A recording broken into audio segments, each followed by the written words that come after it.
শুভ সকাল বন্ধুরা, তোমরা সবাই কেমন আছো? আশা করি তোমরা সবাই ভালো আছো, সকলে সুস্থ আছো। তো আমিও বেশ ভালো আছি। তো চলো আজকে সকাল সকাল ব্লগটা স্টার্ট করা যাক। আজকে সকালবেলা 6:30টায় ঘুম থেকে উঠে পড়েছি। অন্যদিন 7টা 7:30 বেজে যায় ঘুম থেকে উঠতে, কিন্তু আজকে সকাল সকাল উঠে পড়েছি। তো ঘুম থেকে উঠে এদিকে আমার বাসি কাজকর্ম সব গোছানো হয়ে গেছে, কিন্তু ঘর দুয়ারগুলো এখনও ঝাঁটপালা দেওয়া হয়নি। বিছানা কাঁথা গুছাবো, তারপরে ঘর দুয়ারগুলো মুছবো। তো প্রত্যেকদিন ঘুম থেকে উঠে আগে বাসি কাজকর্মগুলো গুছানো হয়, তারপরে ঘরের দিকে এসে বিছানা কাঁথাগুলো গুছাই, ঝাঁটপালা দিই, ঘর দুয়ার মুছি। তো আজকে ঘুম থেকে সকাল সকাল উঠে পড়ার একটাই কারণ যে আমার মা আজকে উপোস করেছে জিতিয়া। তো চলো, দেখতে পাচ্ছি এদিকে ছোটো ছোটো রুটি রয়েছে, তার সাথে কি রয়েছে বলো তো, মাছ, ছোটো ছোটো পিস দেখো মাছে, আর এদিকে ঝিঙে আলুর তরকারি। এটা আমার মা ভোরবেলা আজকে বাড়িয়েছিল। তো উপোস করেছিল যেদিন, সেদিন এগুলো বাড়াতে হয়। তো আমার মা কি উপোস করেছে, আজকে মা করেছে জিতিয়ার উপোস। তো আমাদের বিহারি নিয়মে জিতিয়ার উপোস করে। এটা হলো ছেলে মেয়েদের জন্যে, স্বামীর জন্যে, মঙ্গলের জন্যে করা। তো যেরকম বাঙালিরা যেরকম সেই নীল উপোস করে, তাছাড়া বিপত্তারিণী করে, ঠিক সেরকম। কিন্তু এই উপোসটা সারাদিন থাকতে হবে, কিচ্ছু খাবে না, জলও বন্ধু খাবে না, কোনো খাবার বন্ধু খাবে না, সে পরের দিন একদম। আজকের দিনটা পুরো সারাদিন উপোস করে থাকবে। মায়ের উপোসটা প্রত্যেক বছরই করে, শুধু এই বছরটা নয়, প্রত্যেক বছরই মাকে দেখিয়ে এই জিতিয়াটা করে। মা তাছাড়া অন্য কোনো পুজো করে না, আগেই করতো, নীল উপোস করতো, বিপত্তারিণী কখনোই করিনি কো। তো আমি কোনো উপোসই করি না, আমি শিবরাত্রিও করি না বা অন্য কোনো উপোস করি না। এদিকে আমার বিছানা কাঁথা মোটামুটি গুছানো হয়ে গেছে। এবার বিছানা কাঁথাগুলো গুছিয়ে ঘর দরগুলো ঝাঁটপালা দিয়ে একবারে মুছে নেবো। বাবা এখনও ঘুমাচ্ছে। মা আর আমি সকালবেলা উঠে পড়ি। মা আমার থেকে আরও ভোরবেলায় ওঠে। ওই মা 5টা, কোনো দিনও 4টের সময় ওঠে, কিন্তু আমি ওই 7টা 7:30 উঠি। তো আজকে মা উপোস করেছে বলে আরও সকাল সকাল আমি ঘুম থেকে উঠলাম। বাবা কিন্তু সেই 10টার কম ওঠে না ঘুম থেকে। মা আর আমি এ ঘরে শুই, দীপ আর বাবা ও ঘরেতে শোয় বাবার সাথে। তো সেজন্য বাবা আর দীপ একটানা শোয়। বাবা এমনিতেও শরীরটা খারাপ, তো সেজন্য আরও সকাল সকাল ওঠে না, 10টার কম ওঠেই না। তা আমরাও কখনো কিছু বলি না, সে ঘুমা। দীপ ওই 8টার মধ্যে দীপও উঠে পড়ে, বাবা 10টার সময় ওঠে। ততক্ষণে আমাদের কাজকর্ম সব গুছানোও হয়ে যায়, চানও হয়ে যায়। আমি কিন্তু বালিশে মাথা দিয়ে শুতে পারি না, প্রচণ্ড ঘাড়ে যন্ত্রণা করে। তো সেই জন্যে একটা বালিশই ব্যবহার করা হয় আমার ঘরেতে। মা দেয় কখনো, নাহলে মাও দেয় না কো, আমি কিন্তু দিই না, ঘাড়ে প্রচণ্ড যন্ত্রণা করে, পিঠে। তো সেজন্য আমার ঘরে একটা বালিশই থাকে। এদিকে দেখো আমার ঝাড়া হয়ে গেছে, বিছানা কাঁথা গুছানো হয়ে গেছে। তো এদিকে ঘর দুয়ারগুলো ঝাঁটপালা দিই, কিন্তু পুজোর এখনও আমার ঘর দুয়ার ঝাড়া হয়নি। ভাবছি ঘর দুয়ার ঝাড়বো, দেখি একদিন সময় করে ঘর দুয়ারগুলো ঝেড়ে পুছে নেবো। তো এদিকে দেখো আমার ঘর দুয়ার ঝাঁটপালা দেওয়া হয়ে গেছে। এবার ঘর দুয়ারগুলো মুছে ফেললাম। ঘর দুয়ার মুছলেই সব কাজ কমপ্লিট। আগে তো বাসি কাজগুলো সব গুছিয়ে ফেলেছিলাম। তো এবার চান করব। ঘর দুয়ার মুছে তো একটু বাইরের দিকটাতে দাঁড়িয়েছিলাম। তো তোমাদের একটু ঘুরে দেখাই। তো তোমাদের একটা জিনিস দেখাই, চলো। আমাদের গাছে দেখো কত লঙ্কা হয়েছে। এটা বাজারের লঙ্কা, সরু সরু লঙ্কাগুলো না, ওর থেকে একটু মোটা। তো মা লঙ্কা খেয়ে দানাগুলো ফেলেছিল, সে থেকে দেখো এত বড় গাছ হয়েছে। দেখেছো, গাছ ভর্তি পুরো লঙ্কা হয়েছে। এখনও পর্যন্ত ফুল ফুটছে, লঙ্কা হচ্ছে, ছোট ছোট থেকে বড় পর্যন্ত। এখনও সেরকম আমাদের এখনও খাওয়া হয়নি, 2-3টে খাওয়া হয়েছে মাত্র। দেখো লঙ্কাগুলো কোনো পাকিনি কো, কিন্তু কচি, পুরো ঝালও নেই সেরকম, পুরো কচি। তো এই লঙ্কা গাছ রয়েছে আমাদের বাড়িতে, অনেক কিছু গাছ রয়েছে, লঙ্কা গাছ রয়েছে, পেয়ারা গাছ রয়েছে, নারকেল গাছ, অনেক গাছই রয়েছে। তো তার সাথে সাথে এই লঙ্কা গাছের পাশে একটা লেবু গাছ রয়েছে। এই দেখো বড় পাড়া লেবু গাছটা, কিন্তু একটা লেবু হয় না। কিন্তু লেবু হয় না তো কী হয়েছে, পাখিতে বাসা করে কিন্তু বেশ রয়েছে ওরা। এই লেবু গাছটাতে একটা নয়, 4টে বাসা করে রয়েছে, ছোটো ছোটো টুনি পাখি। কিন্তু ওই পাখিগুলো না বাসা করে থাকে, তারপর ডিম পাড়ে, বাচ্চা দিয়ে হয়ে যায়, ওরা উঠতে শিখে যায়, চলে যায়, কিন্তু পরে আবার ওই বাসাটা এসে থাকে না, আবার একটা করে বাসা করে। ওই করতে করতে ওরা 4টে বাসা করেছে। এখন একটা বাসাতে ওরা রয়েছে, ছোট ছোট পাখি বাচ্চা পেড়েছে, দেখতে পাচ্ছ কি তোমরা? ওই দেখো মুখটা বার করে রয়েছে, আমাকে দেখছে, ভাবছে কি করব। তোর মা নেই কো। আমি ভাবছিলাম তোমাদেরকে দেখাই, তোমরা দেখতে পাচ্ছ কি আমি আস্তে আস্তে লেবু গাছে কাঁটাগুলো না হাতে লাগছে, আর সেই জন্যেই আস্তে আস্তে করে হাত দিয়ে সরাচ্ছি। তো রয়েছে 3টে বাচ্চা ছিল, ভেতরটাতে একটা তো উঁকি মারছিল, আমি যে কাছে গেছি তো আবার ভেতরে ঢুকে পড়েছে ভয়েতে। ভাবছিলাম আঙুল দিয়ে দেখি বাচ্চাগুলো কি করে, যে আঙুল দিয়েছে 2টো বাচ্চা অমনি উড়ে পালিয়েছে, আর একটা বাচ্চা তো উঠতে পারে না, এখন নিচে পড়ে আছে, দেখো উঠতে পারছে না, ও তাও ছুটছে জানের ভয়েতে। তো শেষ পর্যন্ত ও উঠতে পারে না বলে এক সাইডে পড়ে রইলো। আমি ভাবছি যা কি হবে, এবার যদি আমাদের রিও ওকে ধরে খেয়ে নেয় বা বিড়ালগুলো যদি এসে ওকে মেরে ফেলে, তো ওকে আমি ধরতে যাচ্ছিলাম, তাড়াতাড়ি করে ধরে যায় ওর বাসাতে ভরে দেবো, কিন্তু ও সে আমাকে দেখে আরও ভয়ে ভয়ে পালাচ্ছে, কিন্তু দুটোকে আমি আর দেখতেই পারলাম না কো। ওই তো আমাদের পাশে লেবু গাছগুলোর চালগুলো আছে বলে ও আটকে গেছিলো, তাই আমি ওকে ধরতে পারলাম, নাহলে আমি ওকে ধরতেই পারতাম না। খড়গাতার তলায় যদি চলে যেত আমি ওকে সত্যি ধরতে পারতাম না কো। ওকে ধরে ওর বাসার ভেতরে নিয়ে গিয়ে ভরে দেবো ভাবছি, ওর মা দিয়ে এসে দেখতে না পাই তাহলে ওর মা কী করবে কি জানি। তো দেখো হাতের ভেতরে নিয়ে এদিকে আমি ওর বাসার ভেতরে ঢুকিয়ে দিলাম। তারপরের দিন আমি আর দেখলাম না কিন্তু কেমন আছে না আছে, বা চলে গেল নাকি, ও বাসার ভেতরে ঢুকে পড়লো ভয়েতে। তো চলো, এবার অনেক হয়ে গেছে বদমাইশি, এবার এখন ব্রাশ করবো, চান করবো। চান করে সেদিকে ভাত চাপিয়ে দিলাম কাঠেতে। কাঠেই আমাদের 12 মাস রান্না, গ্যাসে খুব একটা হয় না গো, কিন্তু গ্যাসে হয়। এদিকে দুধ গরম যখন করি সকালবেলা বা চা করি, রাত্রের দুধ গরম ওইটুকু, এবার রাত্রে হয়তো কোনো তরকারি পাতি করলাম তখন আর কাঠে যেতে হয় না গো। কাঠে কিন্তু রুটিটা হয় রাত্রে, কিন্তু ওই আর যাওয়া হয় না গো, রাত্রে গ্যাসেতেই করা হয়। তো আমাদের গ্যাসে খুব কম ব্যবহার করা হয় তরকারি পাতি ভাত করার জন্যে, কিন্তু বাদ বাকি আমাদের সব কিছু ভাত তরকারি দিনের বেলাল বলো সব কিছু প্রত্যেক দিন কাঠে রান্না করি, কাঠেই একটা খুব সুবিধা। তো চলো, এদিকে আমার রান্না বান্না তো সব এখন ভাত চাপিয়েছি, ভাত চাপিয়ে দিয়ে এসে এবার চা চাপিয়ে দিলাম।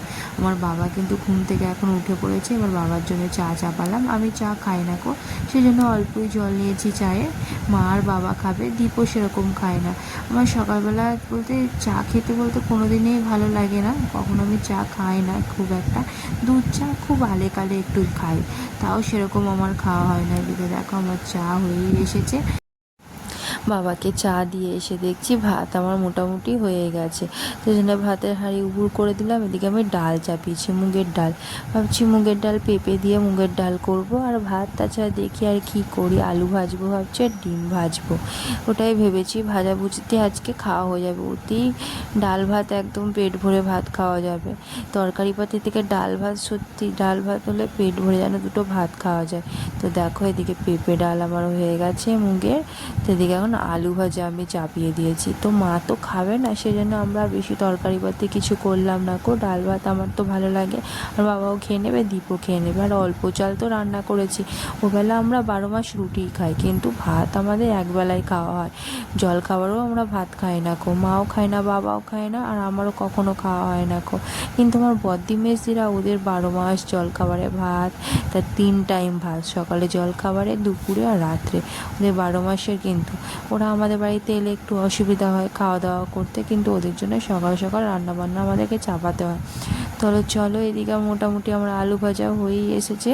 একটু লাল লাল করে আলু না ভাজলে ভালো লাগে না, দীপেরও পছন্দ হয় না, তো আমারও একটু ভালো লাগে না, একটু লাল লাল করে আলুটা ভাজবো। মা দুটো বাজার থেকে ডিম নিয়ে এসেছিলো, দুটো ডিমই আমাদের 3জনের হয়ে যাবে, বাবাকে একটা দেবো আর আমরা হাফ হাফ করে খেয়ে নেবো দুজনে মিলে। এদিকে আমার দেখো আলু ভাজা হয়ে গেছে, নামিয়ে নিলাম। আর পেঁয়াজ লঙ্কা আমি আগে থেকে কুচিয়ে রেখেছিলাম ডিম ভাজবো বলে, তো দুটো ডিম ভাজবো, তো এদিকে ফাটিয়ে নিলাম ভালোভাবে ডিমটা। তো দীপ আবার একটু পেঁয়াজ লঙ্কা ছাড়া খেতে চায়, কিন্তু আজকে পেঁয়াজ দিয়েই ভাজলাম দুটো ডিমই, ওর জন্য আলাদা আর করলাম না গো, ওর ভালো লাগে না, পেঁয়াজ ছাড়াই খাবে, ওর পেঁয়াজ ছাড়াই নাকি ওর ভালো লাগে। তো দেখো এদিকে আমার ডিম ভাজা হয়েই এসেছে। কড়াইতে বেশ ভালোভাবে ভাজা যায় না, তাওয়া হলে একটু ভালোভাবে ভাজা যায়, বেশ বড় মতন হয়, আর দুটো ডিমও বেশ করে ভালোভাবে ভাজা যায় একসাথে। তো লঙ্কা আমার ভালো লাগে না ঝাল খেতে, আমি একদমই ঝাল খাই না, বাবা ঝাল খায়, যেন বাবা সবসময় বলে পেঁয়াজ লঙ্কা দিয়ে ভাজবি, সেজন্য আমি একদমই ঝাল খেতে পারি না গো। তো আমার ডিম ভাজা এদিকে হয়ে গেছে, একটা আমি নামিয়ে দিয়েছি আর একটা ভাজছি। ডিম ভাজা হয়ে গেলে রান্নাবান্না পুরো কমপ্লিট, এবার কাজকর্মগুলো গুছাবো, বাসন কোসনগুলো মাজবো, চান সকালবেলাই করে নিয়েছিলাম, তো এবার বাসন কোসনগুলো মাজবো, তো বাদ বাকি ঘরের কাজকর্মগুলো গুছাবো। দেখো দুটো ডিম ভাজা হয়ে গেছে, আলু ভাজা, আমাদের এই দিয়ে খাওয়া হয়ে যাবে দুপুরে রান্না বান্না, আর বেশি কিছু করলাম না। আমরা তো 3জন খাবো, তাছাড়া রাত্রেও তো রুটি বানাবো আর রাত্রে অন্য কিছু বানাবো। তো চলো এখন এবার কাজকর্মগুলো গুছানো যাক। মা তো উপোস করে আছে, মা শুয়ে পড়েছে এতক্ষণে। চলো কাজকর্মগুলো গুছিয়ে নিই। কাজকর্মগুলো গুছিয়ে খাওয়া দাওয়া করে শুয়ে পড়েছিলাম, আর ঘুম থেকে উঠে ভিডিওটা আবার স্টার্ট করলাম। এখন বিকেল 4:30 মতন বাজে। ঘুম থেকে উঠেছি তো এখনও হাই উঠছে, ঘুম ঘুম পাচ্ছে। ঘুম থেকে উঠলাম, বাসি কাজকর্মগুলো আবার কিছু তো রয়েছে। বাসি বলতে বিকেলবেলার কাজগুলো রয়েছে এখনও। উঠোন ঝাঁট দিতে হবে, আবার জামা কাপড়গুলো তোলা, তারপরে বাসনগুলো যে দুটো সেগুলো মাজবো। ঘুম থেকে উঠেই দেখছি চারিদিকে বৃষ্টি বৃষ্টি পড়ছে, টিপটাপ টিপটাপ বৃষ্টি পড়ছে। মেঘলা মেঘলা ওয়েদার, মেঘ করেই আছে। তো সেরকম বৃষ্টি হচ্ছে না, টিপটাপ টিপটাপ পড়ছে। মা শুয়েছিল, এখন বাইরের দিকে গেছে ছাগলগুলো বাঁধতে। তো ছাগলগুলোও তো রয়েছে, ওদেরকেও তো খেতে দিতে হয়। আমি গরু অতটা সামলাতে পারি না, গরুটা খুব দস্যু, গুতায়, গুতিয়ে আমাকে ফেলে দেয়। তো সেই জন্যে মা এদিকে ছাগল বেঁধে ঘরে চলে এসেছে, এবার নিজে রেডি হচ্ছে, এখন পুকুর পাড়ে যাবে। প্রত্যেক বছর সবাই মিলে যায় পুকুর পাড়ে। আমাদের তো রাস্তার ধারে বাড়ি, রাস্তার এপারে ওপারে কতগুলো বাড়ি রয়েছে, তো আমাদের সয়াতি বেশি এখানে নেই কো। আর সবাই মিলে এলে কিন্তু একটু মজা হয়, আনন্দ হয়। কিন্তু পুকুরে চুলকানি বা নোংরা জলে বৃষ্টি হচ্ছে বলে সেজন্য অনেকে আসতে চায়নি। কিন্তু মা আর বৌদিরা 3জন মিলে গেল। তারপরে আমার মেজো বৌদি রয়েছে, ছোটো বৌদি আর সেজো বৌদিও আসবে। তো 3জন ছিল, আর একজন হয়ে গেল, 4জন হয়ে গেল। তো 4জন মিলে নিয়মটা করবে। আমিও চলে এলাম দেখতে। এদিকে আমার সাথে সাথে ঈশাও চলে এসেছে দেখবে বলে ওর মায়ের সাথে। কিন্তু ঈশার বয়সে যখন আমি ছিলাম তখন আমার মায়ের সাথে কিন্তু প্রত্যেক বছরই আসতাম পুকুরেতে। তখন এত নোংরা আবর্জনা কিছুই ছিল না, আরও অনেকেই আসতো তখন। তখন মোটামুটি 10-12 জন হয়ে যেত। সবাই যখন আসতো ঘাটেতে, মায়ের সাথে সাথে আসতাম। তো মায়ের কাপড় চোপড়গুলো হাতে করে নিয়ে আসতাম। মা এখানে চান করে কাপড় ছেড়ে ভালোভাবে পরে বাড়ি যেত। তখন একটা আনন্দ হতো, আমিও দাঁড়িয়ে দাঁড়িয়ে দেখতাম। তো এদিকে দেখো মা আনিছে ধুদুল পাতা মনে হয় এগুলোকে। তো ঝিঙে পাতা পাইনি, এগুলো ঝিঙে পাতা দিতে হয়। ঝিঙে পাতা নিয়ে আসতে পারিনি বলে ধুদুল পাতাগুলোকে দিয়েছে। এতে দিয়েছে খোল, নিয়ে এসেছে মা, খোল আগে থেকে ভিজিয়ে রেখেছিলো, খোল একটু একটু করে দিয়েছে পাতাতে, আর ওতে সিঁদুর দিচ্ছে। এটা নিয়ম করে, বৌদিরা সবাই মিলে করছে। তুমি যতজন হিসেবে সে রুটি আর ওই মাছ বাড়িয়েছিল ভোরবেলা, সেই ঠিক ততজন হিসেবে ধুতুল পাতা করবে, বাড়াবে। তারপর এগুলো পুজো দিয়ে আবার জলে ভাসিয়ে দেবে। আর এইগুলো দেখতে পাচ্ছ, এগুলো যে হাতে মায়ের হাতে যে দড়ি, এগুলোকেই বলে জিতিয়া। এগুলো এখানে পাওয়া যায় না, এগুলো মগরা থেকে নিয়ে আসতে হয়। মা বিকেলবেলা গিয়ে নিয়ে এসেছিলো, আমি যাবো বলছিলাম কিন্তু আমার সময় হয়নি কো। তো এগুলো ঘটিতে বেঁধে এটা পুজো করবে, তারপর এটা ঠাকুর ঘরে নিয়ে রেখে দেবে, পরের দিন পড়বে। তো মায়ের দেখো এদিকে পুজো হয়ে গেছে, এবার ধুতুল পাতাগুলো মা জলে ভাসিয়ে দিল। আমি আর ঈশা দাঁড়িয়ে দাঁড়িয়ে দেখছিলাম। তারপর এবার সব নিয়ম হয়ে গেছে, আর এই শেষে এই নিয়মটা বাকি রয়েছে। এটাতে হলো যে কার কটা বাচ্চা কাচ্চা রয়েছে সেটা মা জিজ্ঞেস করছে সবাইকে। তো মা ওদের মধ্যে এখন বড় রয়েছে বলে মা জিজ্ঞেস করছে। ছেলে হলে বলে নারকোল হিসেবে, আর মেয়ে হলে বলে ডাব হিসেবে, এটা বলতে হয়। তো শেষে সব বলা হয়ে গেল নিয়ম। তো এখন সিঁদুর পড়ছে, সেটা সব সিঁদুর মাখামাখি করছে। তো আমাদের মেটে সিঁদুরই লাগে। আমরা ওই মেটে সিঁদুর আমাদের যখন কোনো অনুষ্ঠান, ওকেশান বা বিয়েবাড়ি, আমাদের মেটে সিঁদুরই ব্যবহার করা হয়। অন্য সিঁদুর, লাল সিঁদুরটা ব্যবহার করা হয় না, কিন্তু এমনি অনেকেই শখে পড়ে। তো তার মাঝখানে আমি একটা টিপ পরে নিয়েছি, আমার বৌদি এদিকে পরিয়ে দিল। তো চলো এদিকে পুজো আচরা সবার হয়ে গেছে, এবার একে একে সব বাড়ি ফিরছে। মাও এদিকে ঘরে চলে এসেছে। সারাদিনে উপোস করে মায়ের আর ভালো লাগছে না, হাঁটতেও পারছে না, গিয়ে ঘরে গিয়ে শুয়ে পড়বে।